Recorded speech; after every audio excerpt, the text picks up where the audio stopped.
This right here shows the high water mark. This old oak tree. There's a lot of big old oak trees that are down all over across the AP and across this road. This road is destroyed right here. I'll show you in a second. Right here's the high water mark right there. And I don't know how high it was when I came by here earlier today. It's been dropping though. I got here after the bridge collapsed, but I mean not long after. Everything happened this morning.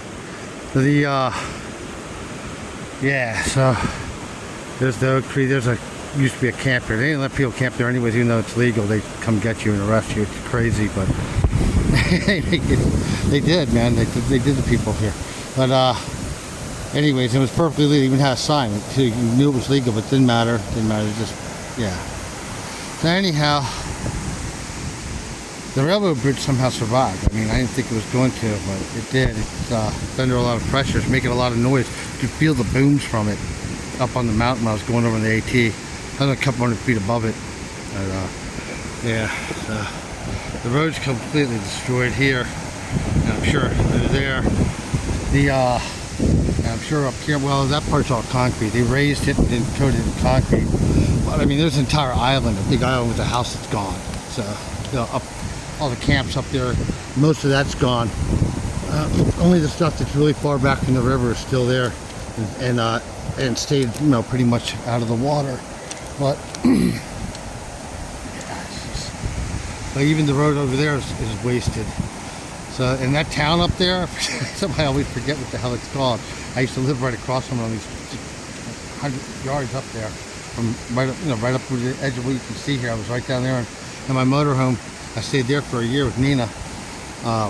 But there's the town. You can see through the trees there. A lot of it's underwater. There's an old abandoned house there that got washed away. Their house is like pretty much was underwater. People were living in those. But the footage I got of that, I don't think I got it. I couldn't see the screen. It didn't record it or something. But at least not at the highest water. It's dropped a lot. So you can see it's dropped a lot. So it's really dropped a lot. Wow, I didn't realize that. It must have been a really big sudden surge that came through, because it wasn't nearly that high for very long. I know that. And yeah. This is all, everything's wasted here. This bridge down here is completely gone. It's part of the AT, big concrete bridge.